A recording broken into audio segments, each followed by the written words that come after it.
¿Qué tal? Buenas noches con todos. Mi nombre es Augusto Carlos Contreras Díaz, ingeniero agrónomo de profesión. ¿Me comentan si me logran escuchar o no?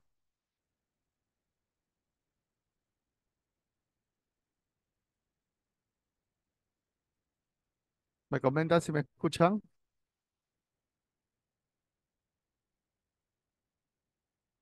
Sí, correcto. Ok.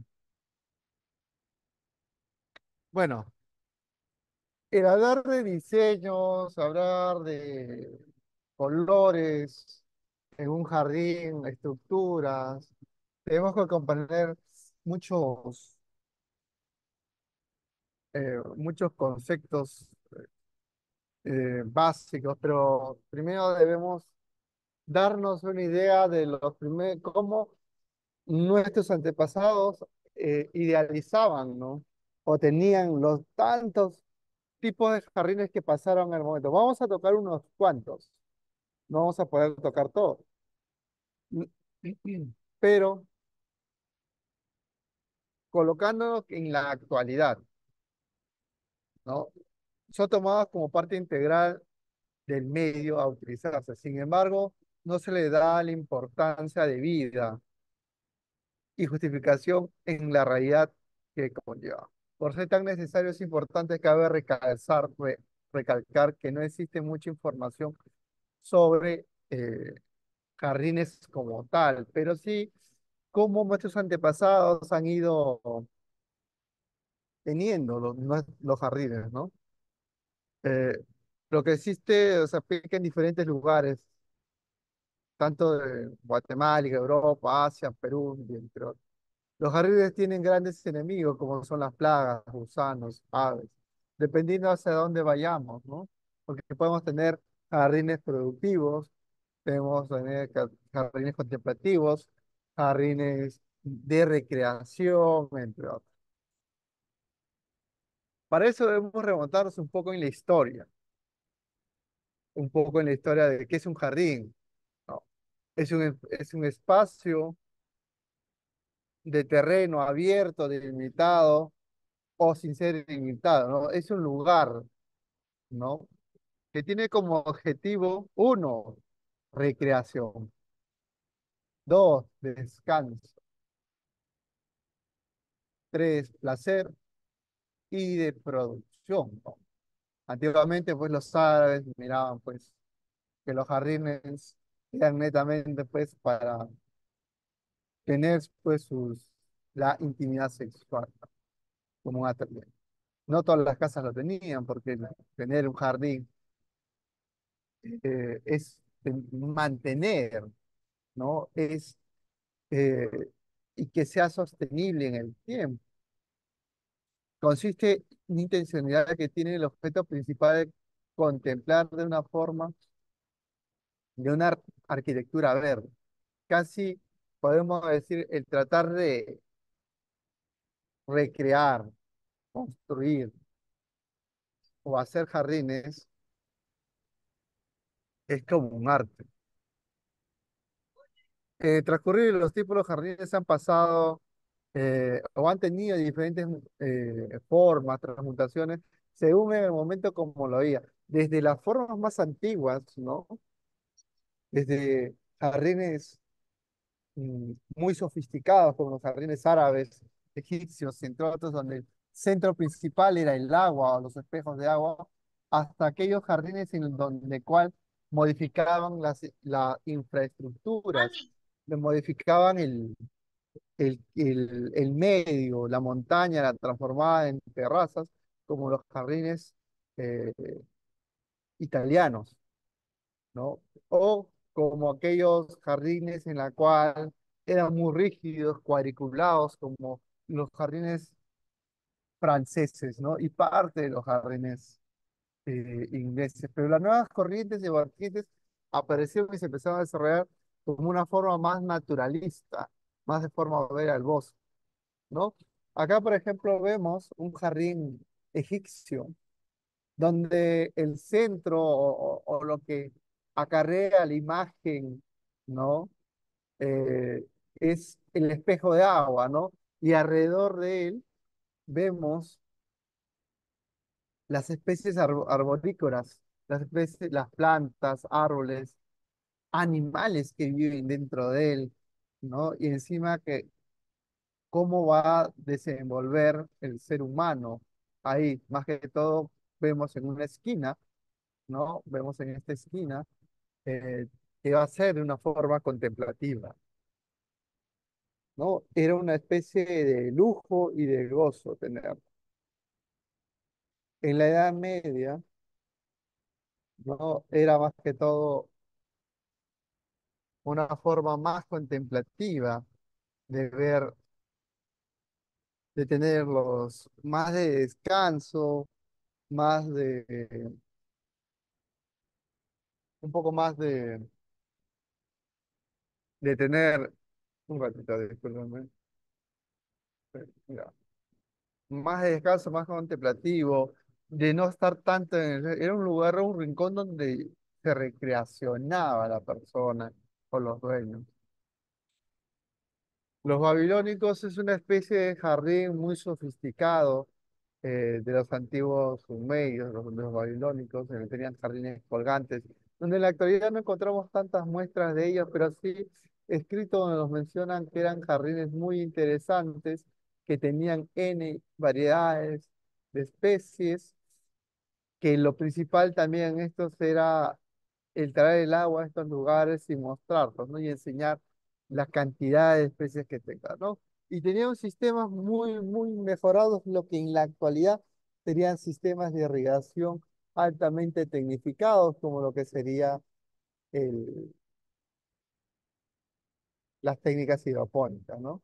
Los jardines babilónicos tenían esta tendencia, ¿no? Eran altamente sofisticados en las partes hidráulicas. Pero nosotros tampoco no nos quedaríamos atrás, al menos en la parte de América, en la cual, si muy bien la mayoría de estos paisajes o jardines eran más que todo productivos, ya que alimentaban a un imperio que estaba en pos de desarrollo, en pos de crecimiento, ¿no? Entonces acá vemos pues un grupo de andenerías en la cual domesticaban las plantas, ¿no? Y cada piso tenía una planta diferente en la cual una planta diferente que se domesticaba en diferentes pisos de vivienda, ¿no? El hecho de tener una influencia de los jardines extensos en forma de paisajes hermosos y terrazas o de pequeñas áreas o áreas medianas en las cuales vamos a tener una infinidad de colores, texturas, ritmos entre todo esto va a formar parte de cómo es lo que nosotros queremos diseñar. Acá un claro ejemplo ya de jardines contemporáneos como los jardines franceses, donde más primaba lo rígido, los ángulos, las rectas, ¿no? Vemos los topiarios, esos jardines que representaban laberintos. Los jardines italianos, como les vuelvo a mencionar, transformaban la, la naturaleza, transformaba las montañas, hacían terrazas inmensas y sobre estas construían y colocaban flores, plantas al lado de sus fincas de alta producción, fincas de producción de vino, entre otros. Pero en sí, todo esto va a englobar a lo que va a ser el diseño de paisajes o el diseño de jardines, ¿no? Está muy referido a toda una actividad que se utiliza plantas, los recursos naturales como una materia prima que va a tener ciertas modificaciones visibles, físicas y anímicas en los espacios exteriores o en los espacios comunes o en pequeñas áreas de pequeños jardines, tanto a pequeña y a gran escala, ¿no? Acá, por ejemplo, el paisajismo trata de diseñar cómo va a estar disponible o dispuesto las plantas en ese ambiente, qué tanto va a resaltar el movimiento para forjar o crear este tipo de ilusiones que requiera prácticamente el gusto del cliente y que el paisajista o el diseñador de jardines se hable más de todo de tener buenos gustos, ¿no? Incluso el diseñador o el jardinerista, se podría decir, debe tener nociones no solo de arquitectura o acompañamiento de texturas, colores, sino también debe tener algo muy marcado que es el manejo de plantas, el manejo de seres vivos como tal, ¿no? Ya que debe imaginar el paisajista o el jardinero cómo va a quedar esta especie vegetal que va a colocar en ese determinado espacio y que en ese espacio que éste distribuya o que coloque no sea tan exagerado, abultado, que prácticamente eh, desbalancee visualmente, ¿no? Pequeñas áreas, ¿no? En la cual van a tener ligeros movimientos, áreas de uso, donde vamos a tener diferentes texturas o formas que nosotros queramos mostrar. De repente nosotros queremos o nos encargaron que en nuestro jardín tengamos eh, texturas gruesas, hojas bien anchas, que nos va a dar una singularidad de área tropical.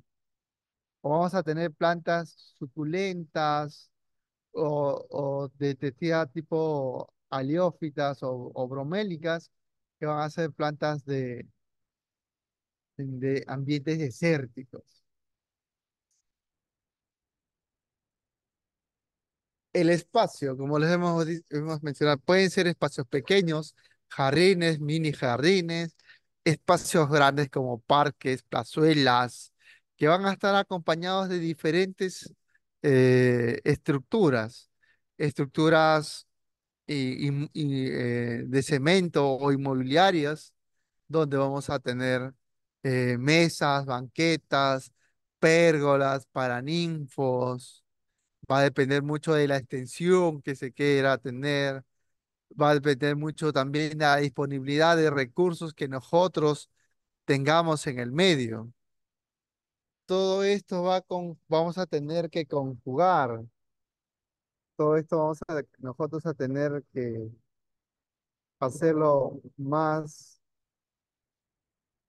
agradable a lo que sería la vista, ¿no? También tenemos que tener en cuenta qué formas vamos a tener a nuestro, qué foros vamos a disponer o hacia qué usos lo vamos a poner.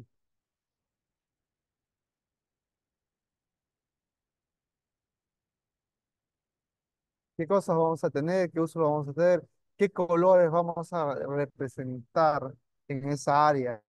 O si es que va a ser de una forma contemplativa, expositiva, o va a ser netamente de pensamiento, tipo tipo parques asiáticos, ¿no? Los colores que vamos a colocar en nuestra área, en nuestro país, en nuestro jardín, en nuestro paisaje, o lo que nosotros queramos demostrar. Colores muy intensos, rojos, naranjados, amarillos, o colores sobrios, azules, azulados, medios violetas, ¿no? Entonces, todo esto va a tener que nosotros mezclarlo junto a las texturas para dar de repente un movimiento o para darle ciertas características al área que vamos a tener, ¿no?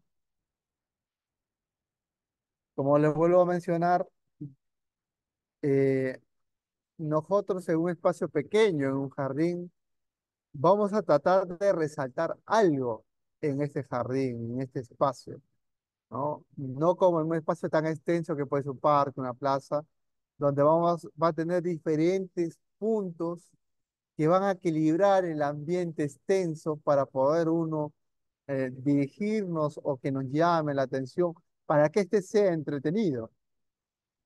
En el caso de un jardín pequeño, nosotros vamos a tener que tener lo que sería una estrella, ¿no? Algo que marca la diferencia en este jardín de lo que nosotros queremos mostrar. Por ejemplo, acá tenemos un juego de texturas más un juego de colores bastante interesantes, donde acá tenemos en el centro una sakura, ¿no? Es un cerezo asiático, ¿no? También muchos acá en el mercado nacional te venden a los melocotones como sakuras, ¿no? Estos melocotones criollos te lo venden como sakuras, que es bastante interesante.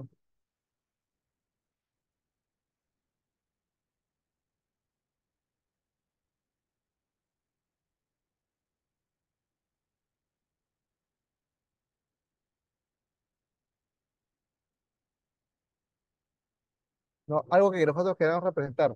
En este caso, el sakura que hace una coloración intensa, una coloración bastante llamativa, va a ser eso, ¿no? Un fondo verde, un camino que da ciertas rayas hacia lo que queremos mostrar, como en los antiguos jardines egipcios y romanos. El espejo va a ir al centro, en este caso Sakura es el centro, ¿no?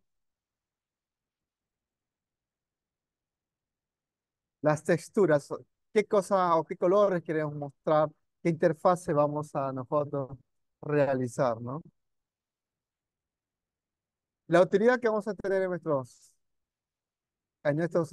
jardines, ¿no? Eso debemos tener en cuenta a la hora de diseñar. Hemos visto textura, lo que queremos mostrar, ¿no? Los colores que queremos incentivar, qué tipo de corriente vamos a llevar. El hablar de escuelas italianas, francesas, inglesas, japonesas, de otros. Por ejemplo, este es un jardín zen asiático. Es de pensamiento contemplativo, donde te invita a reflexionar, a pensar, a permanecer tranquilo, ¿no? Entonces, vamos a tener esa utilidad. O jardines productivos, que muchos dicen, si ingeniero, eso no es jardín. Las huertas agrícolas no son jardines. No, pues sí son jardines productivos. O sea, ¿por qué diferenciarlos? ¿Será porque no lo podemos comer en el caso de las rosas? Sí se puede comer rosas. Una rosa que se come mucho es la manzana. Es un tipo de rosa, ¿no? Entonces, vamos a tener todos estos. Pero este es un tipo de jardín, un jardín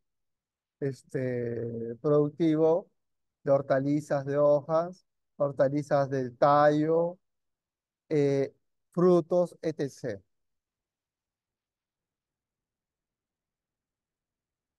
Como volvemos a decir, en el diseño de jardín, lo que nosotros debemos tener en cuenta es algo también muy principal, el agua, la disponibilidad de agua que nosotros tengamos, si es que nosotros en este jardín va a tener especies vegetales, porque si es que no va a tener especies vegetales, no es necesario tener tanta agua que digamos.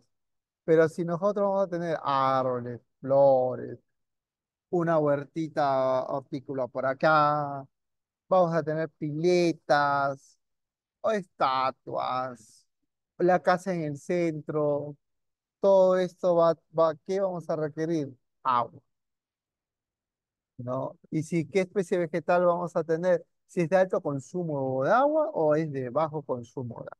Entonces, todo esto debemos pensar. Luego, otra cosa que debemos tener mucho en cuenta es el suelo. El suelo es lo que va a sostener a la planta, lo que va a aportarle ciertos nutrientes, lo que va a darle una rusticidad, lo que va algo mm, que tanto podamos actuar sobre eso.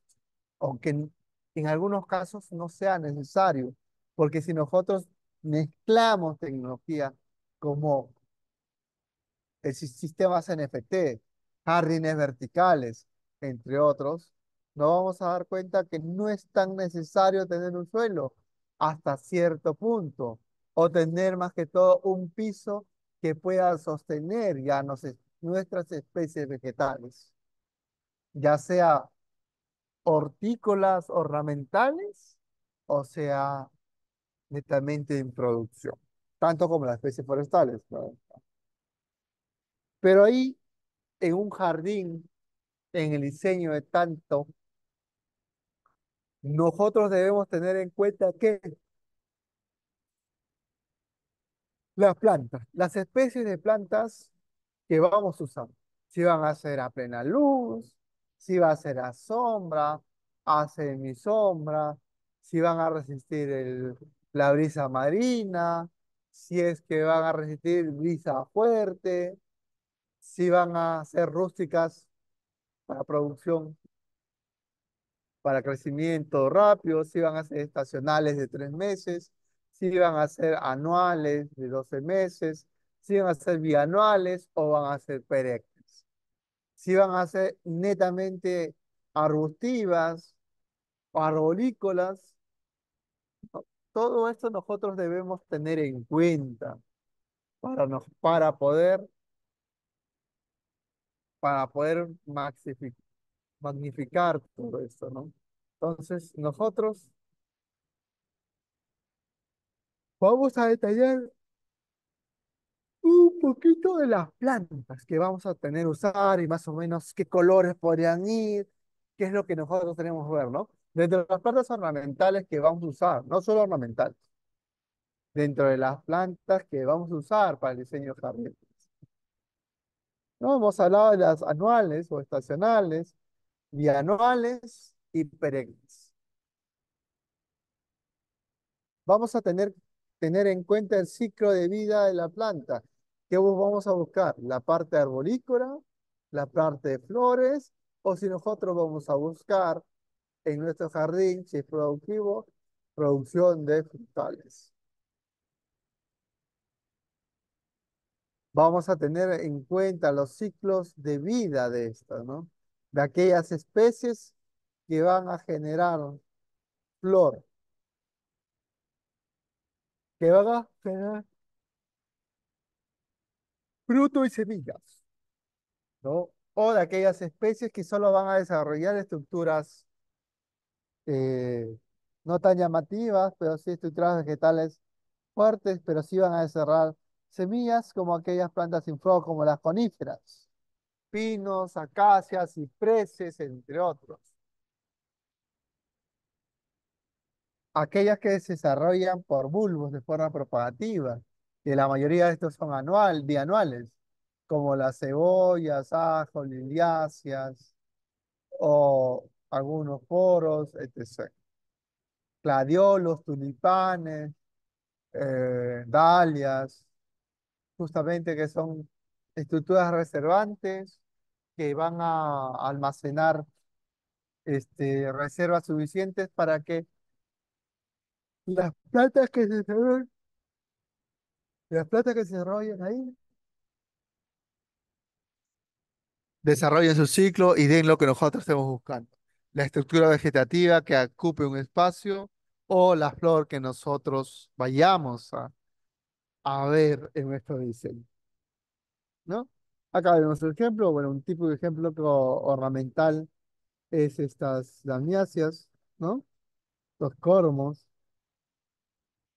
y en el caso de las productivas, la cebolla, ¿no? Bulbos, ¿no? Estos nardos, gladiolos, que van a desarrollar estos bulbos, ¿no? Estas flores que son muy bonitas, muy llamativas.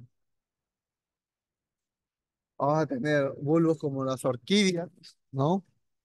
Que cada plantita son clones de la madre y que se va a usar justamente para propagar y sacar nuevos individuos.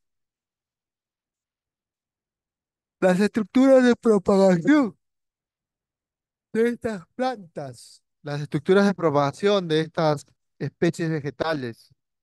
En el caso, vamos a ver, la violeta africana, que es de semisombra a sombra, se propaga por hojas, le gusta luz tenue, no le gusta encharcamientos, pero sí requiere cierta humedad.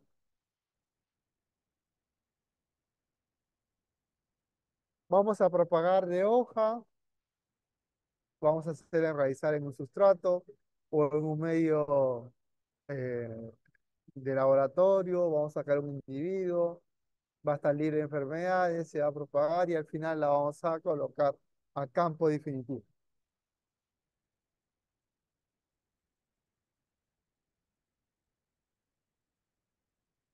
La violeta africana, ¿no? Es por hojas, vemos ahí como estas pequeñas hojitas están en un germinadero y van a empezar a enraizar. Cada hoja es un nuevo individuo que nos va a dar para, para producir. Acá tenemos más la violeta, cómo está enraizando, ¿no? Estructura de propagación en hojas, las violetas, ¿cómo le llaman eso? Begonias, costillas de Adán, entre otros. Estructuras propagativas como hojas como los calanchoes, muy bonitos, muy llamativos. Acá vemos este calanchoe como tiene flores, se reproduce por cada hojita, muy resistentes, muy rústicas. Las hojas son también medicinales, resisten al exceso de humedad, resisten al exceso de iluminación. Recordar que en toda esta propagación de plantas, en toda esta, va a traer algo, llamar insectos, ¿no? En este caso, que los propaga a un determinado tipo, puede ser el viento o puede ser en el agua, como los lotos, ¿no? Que son hidrofílicas y se polinizan. El agente polinizador, el medio polinizador es el agua, ¿no? Acá vemos cómo está. Las anteras, que es la parte masculina, y las estigmas, que son parte femenina, ¿no? Estos son este, de flores diferentes y la parte masculina va a unirse a la parte femenina, ¿no? Mediante culminación cruzada o acercamiento. Acá vemos la anemofilia, ¿no? Por viento, cuando es trasladado el polen hacia en la parte masculina que es el polen a la parte femenina que es el perianto, estigma. O si es que nosotros en nuestro jardín querramos tener especies de insectos, ¿no? Por ejemplo, las asclepias mucho atraen o son la comida predilecta de, de estas mariposas monarcas que son muy bonitas, son rojos, que justamente son estas de acá, ¿no?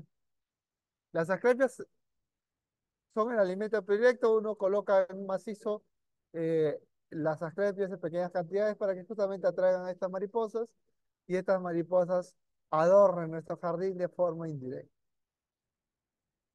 ¿no? Otras flores que son de un color llamativo, que les llaman la atención a insectos, que lo usan justamente para polinizar, y hubo otros que son, pues, digamos, tienen un aroma característico de estas flores que atraen insectos justamente para polinizar, ¿no? Va a depender qué cosa nosotros queramos, ¿no? Acá, por ejemplo, esta enorme flor apesta a carne podrida, pero es una de las flores más grandes que que uno tiene, ¿no? Y que es bastante interesante eh, cómo son.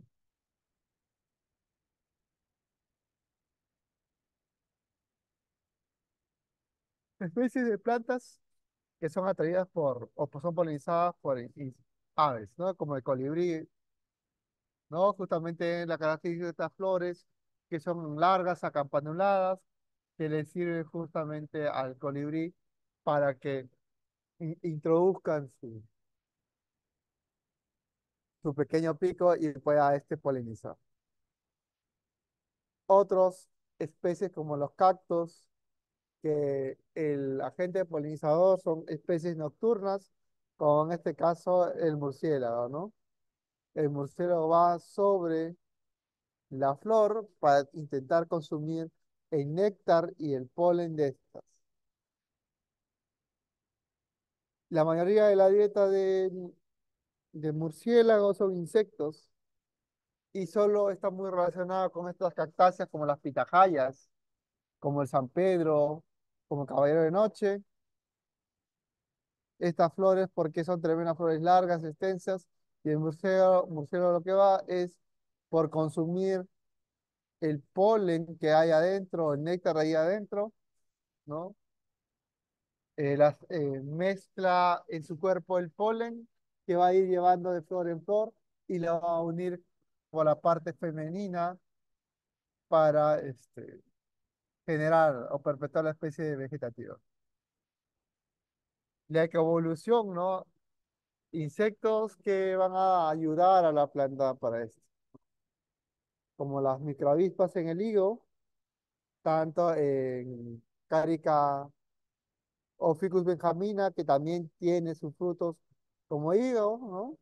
O Ficus elástica, que también sus frutos son como el higo, y que necesitan una microavispa, la bastofaga, que se coloca dentro de ellas y poliniza, ¿no? Y todo ahí es que se llena de aquenios o semillas para plantar, para propagar. Aquellas flores que están estrechamente relacionadas con con los colibríes se van a caracterizar por el tamaño de la flor, ¿no? Largas. Otras asociaciones que tienen las plantas, ¿no? Que vamos a usar para diseños son con hormigas, con cierto tipo de insectos, ¿no? El tema de las hormigas, netamente son atraídas por el néctar que tiene estas plantas y por eso las cuidan mucho a estas plantas.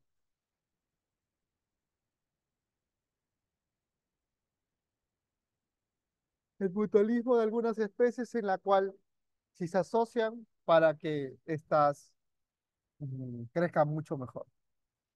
Hongos con plantas, plantas que se usan como depredaciones, Venus atrapamosca, atrapando sírfidos y moscas plagas. Acá, disculpe, plantas carnívoras, entre otras. Vamos a tener que tener en cuenta nosotros para colocar la planta adecuada los hábitos. Si son aéreas, si son terrestres, acuáticas, son epífitas, son erectas, son rastreras o trepadoras, ¿no? Como los árboles, arbustos, herbáceas y enredaderas.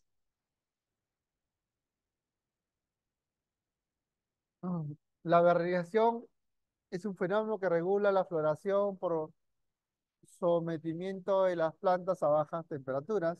Aplica a plantas con latitudes altas y climas extensas. Esto en el caso de conservados en los viveros.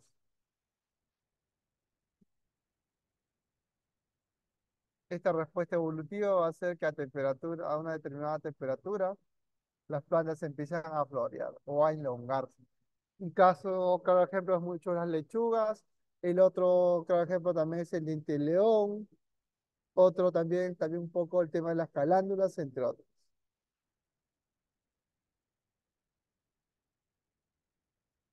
Termoperiodo, ¿no? Es una alternativa de temperaturas diurnas como las nocturnas, en la cual cuando hay un gradiente mayor a 10 grados, va a incentivar la producción, ¿no? De alguna estructura reservante, ya sea tallo, raíz, entre otros. Las hormonas vegetales nos van a ayudar a mejorar que estas plantas que no florean en una determinada hora, en un determinado momento, por ejemplo, por decir, las rosas no abren mucho en invierno, pero con un cambio hormonal vamos a poder hacerlos abrir en invierno y cosas así, ¿no?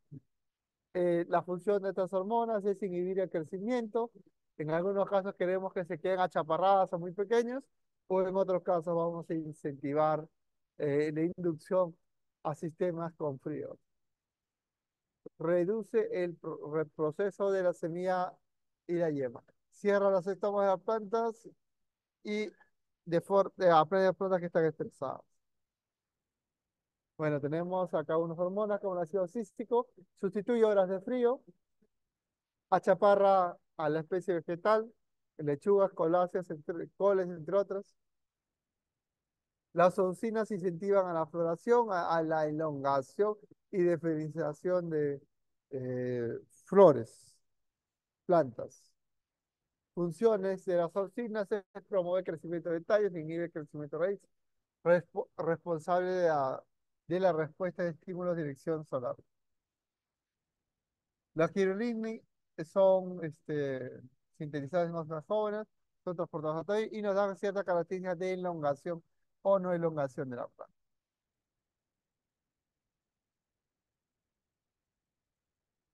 Un momentito, ¿qué pasó?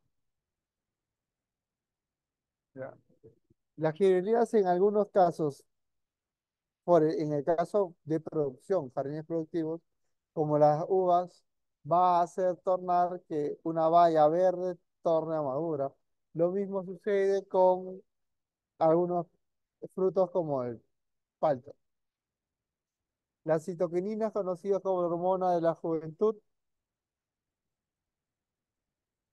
sintetiza raíces y embriones de desarrollo, son transportados desde la raíz al tallo por el xilema y así como auxinas regulan el ciclo cavernoso. Su función es invertir la división celular y formalecer tallo y raíces.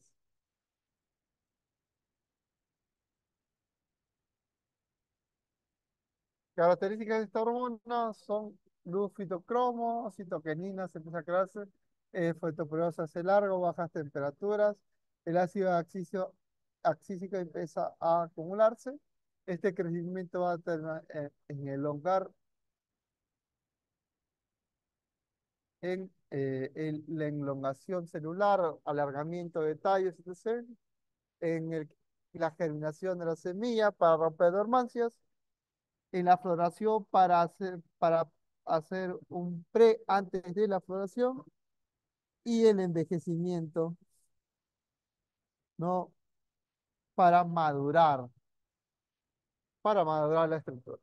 Bueno, plantas ornamentales tipo rama, estudio vegetal, flor, etc. Rama botánica, el estudio de las plantas.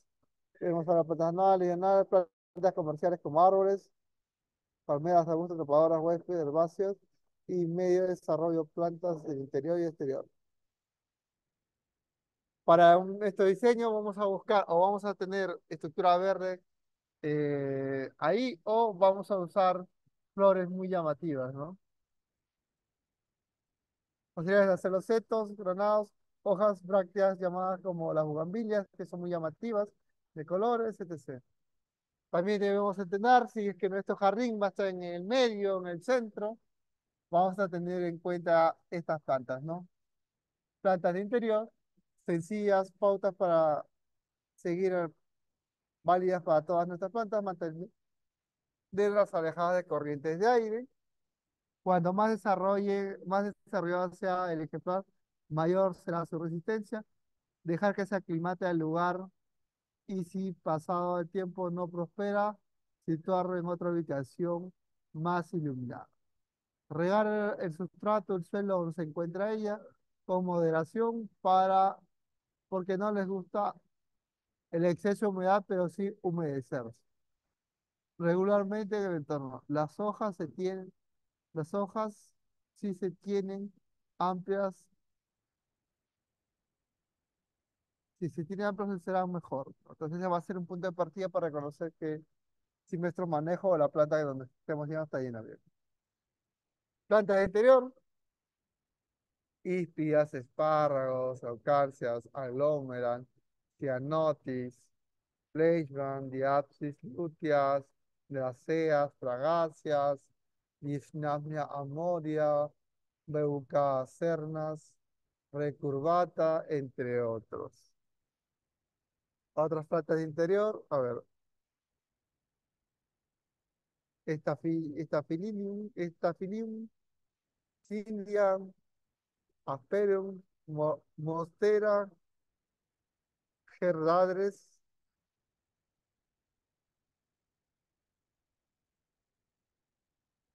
Ah, no, estoy repitiendo, discúlpenme. Hojas, plantas que vamos a tener por tipo de hojas, ¿no? Como lo hemos vuelvo a mencionar, estructuras o hojas muy anchas, muy gruesas, nos va a dar una característica de selva vegetal, ¿no? Si son van a ser cerradas o ligeradas o semicompuestas, nos va a dar cierta característica de lugares intermedios, así como va a depender del tamaño del limbo, abierto o no abierto, va a determinarlo. En el caso que queramos representar lugares desérticos o xerófitos, las cactáceas son buenas alternativas.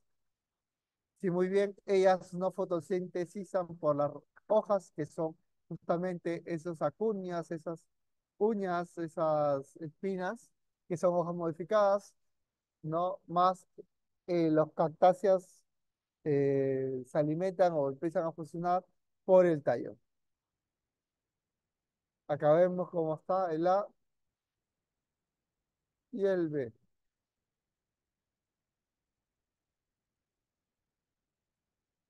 No, acá vemos diferentes tipos de cactáceas, no solo cactáceas, sino árboles como ceibas, entre otras que desarrollan estructuras aciculares justamente para defenderse, ¿no? O aquellas que tienen bonitas brácteas como el girasol, que de esos pétalos no es de una flor, es una flor compuesta, ¿no? En el caso también de los anturios, también son flores compuestas, donde la bráctea que envuelve a las flores, al grupo de flores, es más llamativa que la misma flor. Lo mismo a las bugambilias, ¿no? Las brácteas que son hojas modificadas de color naranja son más llamativas que la propia flor, que son esas pequeñas medias blancas. Y tenemos bugambilias de diferentes colores. Aquellas de hojas modificadas como estas liliápsidas, ¿no? O como estas hojas de maíz de cardenales, ¿no? Como hojas de Navidad, que le llaman, ¿no? Vamos a tener en cuenta si es que vamos a seguir haciendo en nuestros diseños gras o no. Ojo, porque hacer un jardín con gras requiere mantenimiento de corte, mantenimiento de riego, mantenimiento de perfilados, desmalezados rápidos, entre otros. Mientras que los cubresuelos crecientes como la carretilla, el Desmodium, Aptenia, entre otros, sí se encontraban presentes. No, acá tenemos claramente como las actinias que es un cubresuelo de, en este caso, estos molles serranos.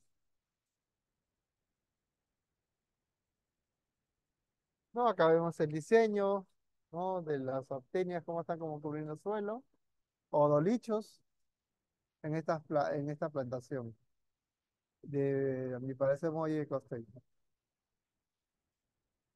No, vemos cómo estos cubresuelos también ayudan a favorecer también a la planta, pero cuando está descontrolado, hace un efecto contrario. Mira cómo tenemos estos geranios y hiedras, son hiedras al pie de nuestras plantas. Acá son claveles chinos, aptenias, romeros, esparros, entre otros para macet. Carpobructus, también una especie muy rústica, no necesita tanta agua, flor mediana, ¿no? Se acomoda mucho a brisas marinas. La lantana, muy resistente, muy rústica, pero su efecto es, se llena mucho de áfidos. Áfidos, pulgones, ortesis y querezos. Se ve muy bien, tenemos colores variados, criollo, amarillo, entre otros. Lluvia para dar ciertas texturas finas. La notera muy resistente a la deficiencia de agua. Su flor bastante interesante, es amarilla intensa. Produce un montón de semillas. Rodeo para enmarcar jardinería o para darle una textura de color diferente. Maní forrajero, ¿no? Justamente eh, salen un poco de forma de aportar un nutriente al suelo, ¿no? Entonces vamos a tener en cuenta eso. Por ejemplo, nosotros que queremos dejar de fertilizar cierta cosa, vamos a nosotros a tener eso. Las palmeras, que va a depender dónde vamos a colocar, porque son especies muy altas, desarrollan muchas semillas, las hojas hay que mantenerlas de alguna forma, cortar hojas muertas, lavados, ya que rápidamente se infectan de crezas, dependiendo de los ambientes, ¿no? Que al final los piñones o frutas que saque de ellos van a ser usadas o van a ser retiradas, ya que el principal medio de las palmeras es contemplativo o boca de adorno, ¿no? Se puede trasladar si es que nosotros vamos a diseñar nuestras plantaciones, vamos a ver, si vamos a comenzar con plantas pequeñas, si es para nosotros, ¿no? Si es para venta inmobiliaria, plantas muy grandes, ya desarrolladas, o si es para la parte gubernamental o estatal, plantas medianas a altas, ¿no? Todo esto vamos a tener, de tener en cuenta para hacer nuestro diseño. Por ejemplo, una de estas planticas, estas, si no me equivoco, son datileras, puede costar entre 4.000 a 5.000 soles, depende del tamaño. Robustas,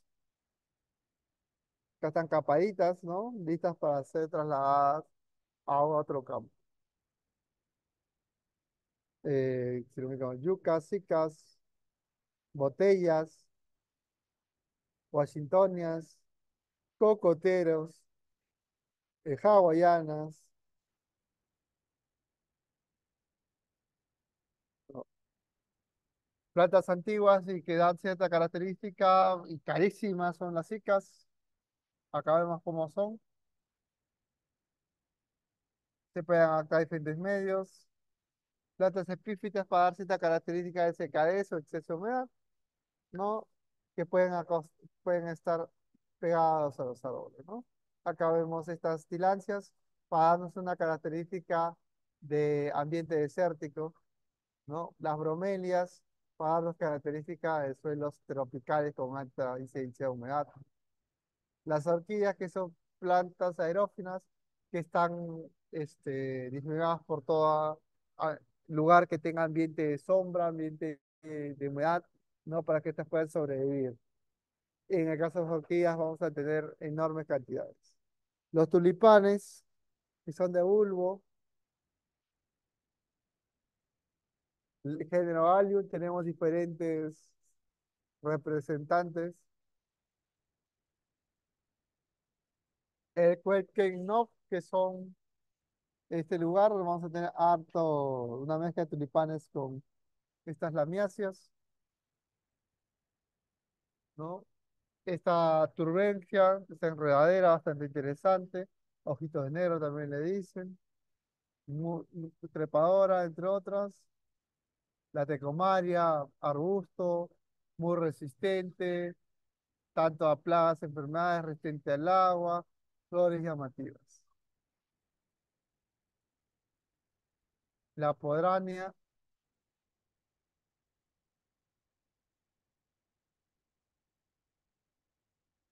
el plumbado para dar estas características de azul, las hipomoeas, que son enredaderas rastreras, ¿no? Pero sí necesitan harta humedad, las hiedras igual, las cederas, el mastuerzo, que también es una planta que necesita harta humedad y atrae las mariposas blancas. La epidendrum, ¿no? Que son más que todo de sombra, lugares sombríos. Tecomaria, guaranguay,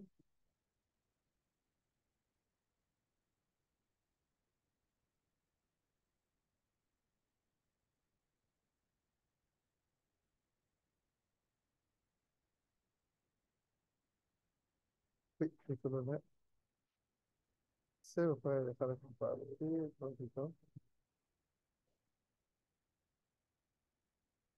Ah, lo que vamos acá, bueno, acacias, mioporos, acacias, mitos,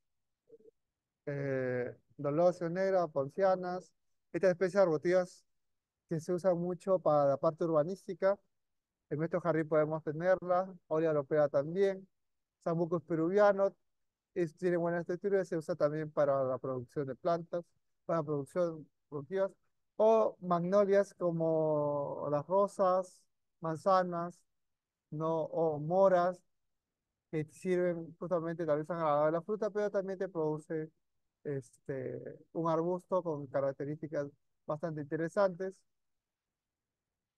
¿no? El Fraxinus, el Agibilens, la cárica, Ficus cairica, Ficus benjamina, Ficus elástica, la plumeria raria o el suche, Ulneria alba, también hay el luz, la Erythrixia o Oritrinia.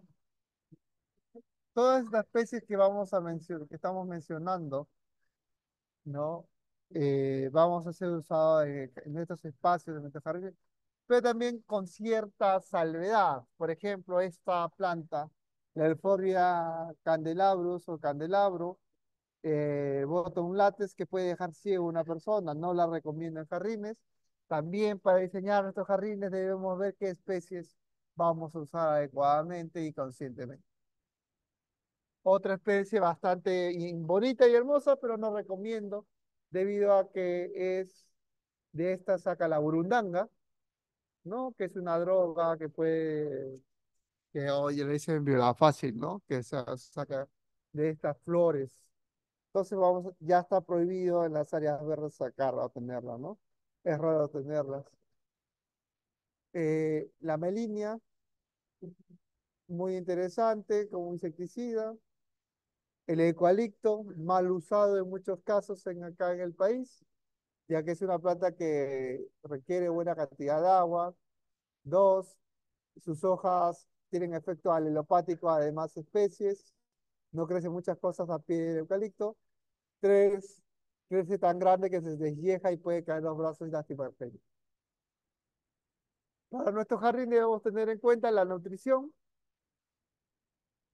cómo vamos a nutrir, qué necesitan nuestras plantas para esto, ¿no? Entonces vamos a tener, acá lo voy a dejar como ejemplo, si no, no nos va a alcanzar el tiempo, ¿no? Ya estamos a punto. ¿No? La nutrición de las plantas que se requiere. Y lo más importante en el manejo de estas plantas para estos diseños, qué tan rústicas van a ser y qué tanto vamos a dedicar en su cuidado, ¿no? Acerca de plagas, ¿no? Pues insectos, arácnidos, de entre los insectos los pulgones los más comunes, cómo controlarlos con detergente agrícola, con aceite agrícola, ¿no? Los áfidos es común y polífago en todas las especies vegetales. Se encuentra en hojas, brotes, en vez, en hojas mayores, en frutos, etc. ¿Cómo controlarlos? Control biológico, aplicación de aceite agrícola, entre otros. La mosca blanca también ataca mucho. Son moscas de color blanco, como el mismo nombre lo dice, entre 2 a 4 milímetros. Y lo malo de estas que, bueno, si no matan a la planta en sí, pero están asociados con un hongo que es el Cannodium o fumagina, también los áfidos están asociados con eso, y empieza a volverse oscuro, negro, porque a este hongo le gusta comer el estiércol de estos insectos y la vuelve oscura la planta. Los trips igual son picadores chupadores, son chupadores raspadores, lastiman hojas, brotes, frutos, entre otros. Igual el control, lavados, aceite, mil, cipermetrinas, dimetoato, metamil. Las cochinillas, mucho ataca palmeras, generalmente con un lavado con aceite o un lavado con detergente, ayudamos a cerrar esto, ¿no? Todo tipo de conchuelas blandas, cerosas, con duras o blandas, ¿no? En el caso de las cochinillas, el saco o la estructura de la conchuela va a tener los huevos. Entonces hay que tener cuidado. Los primeros estrados vamos a tener, se va a encontrar al suelo, en raíces, y luego van a empezar a subir a la planta. Vamos a tener que, una forma de controlar es aplicando soluciones cúpricas al suelo o materia orgánicas. Aplicar a pasivos diligencias, entre otros. Córdices, entre otros, ¿no? Acá tenemos todos estos ejemplos. Insectos como las moscas minadoras que empiezan a barrenar o a lagunar nuestras hojas dando un mal aspecto, ¿no? Otras que comen flores, ácaros que raspan hojas, frutos, etc. Moluscos como caracoles y babosas que se comen las hojas, flores, entre otros.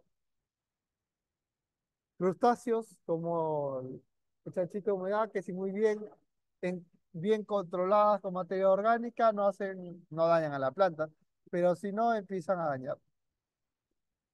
Pero los enemigos naturales de estos son los coccinélidos, las crisopas, los hemerobios, las arañas, las sírfidos, las microavispas, las avispas, no moscas, no las moscas comunes, y hay que ver si el monitoreo y evaluar para hacer aplicaciones en el peor de los casos, aplicaciones químicas de insecticidas para controlar estos insectos.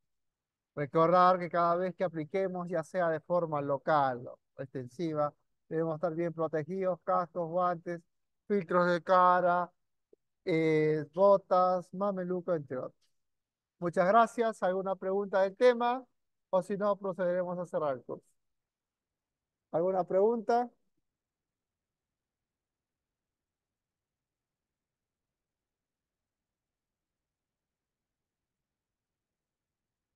Acerca un poco del diseño de jardines.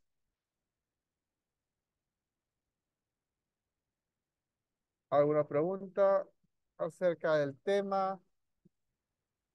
Una hora es muy Sí, poco buenas tiempo. noches. Sí, diga.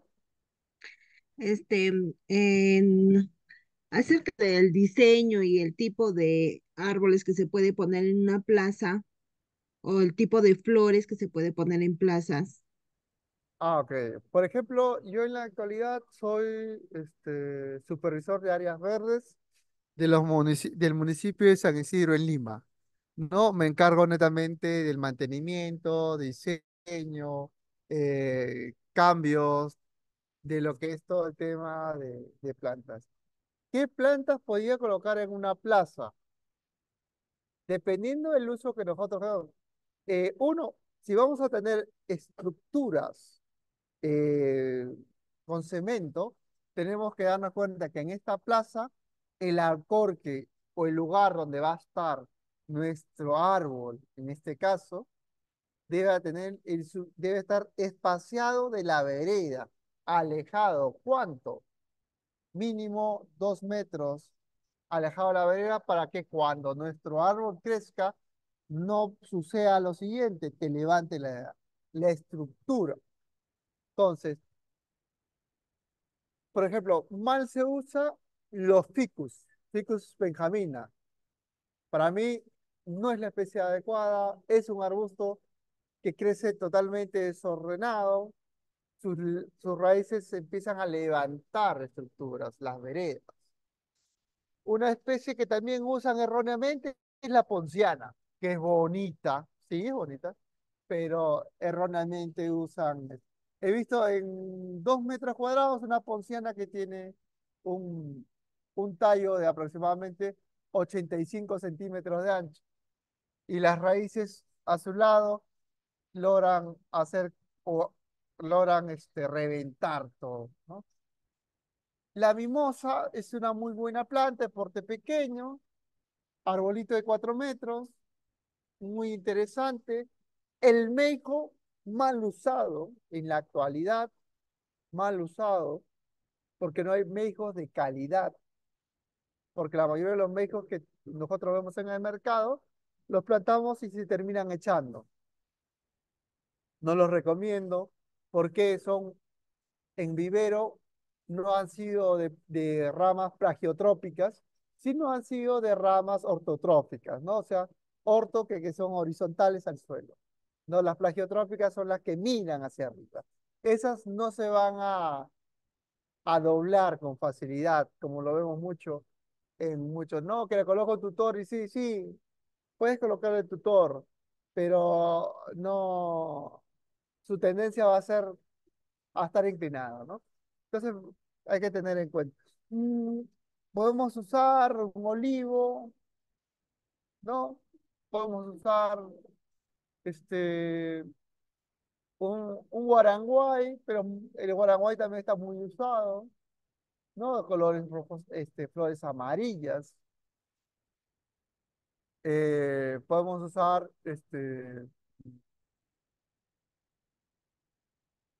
a ver, ¿qué usamos nosotros más?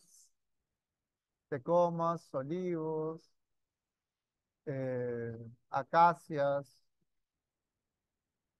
El tulipán africano ya no se recomienda porque bota una escapa o una estructura que puede lastimar a la persona. Pero si nosotros tenemos un buen alcorque alejado de la infraestructura, podemos tener realmente cualquier especie arbórea, ¿no? Entonces, es un poco saber el dimensionamiento donde vamos a colocarlo, donde va a pernoctar, ¿no? Ahora, si nosotros queremos crear sombra, podemos crear una estructura como pérgolas y colocar una enredadera. O ya colocábamos árboles un poco de crecimiento rápido, ¿no? Un árbol de crecimiento rápido que se está usando un poco bien es esta que está muy de moda, que lo usan hasta las semillas que se consumen. No me acuerdo bien, ahorita se me ha ido el nombre. Yo usaría también el nim. Es una planta bastante interesante, aleja a insectos. Es un arbolito de porte hasta 8 metros. Bien manejadito, nos lleva, nos lleva muy bien, no tiene raíces invasivas.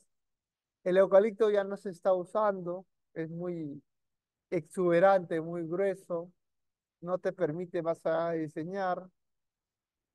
Está de moda mucho los cerezos, ¿no? Los duraznos ornamentales, son muy atractivos en cierta época de años, ¿no? Entonces, realmente, dependiendo cómo va a ser tu jardinera, el espacio, para tu plaza que puedas usarlo. ¿Alguna otra consulta? Ok, gracias. Ok, ok.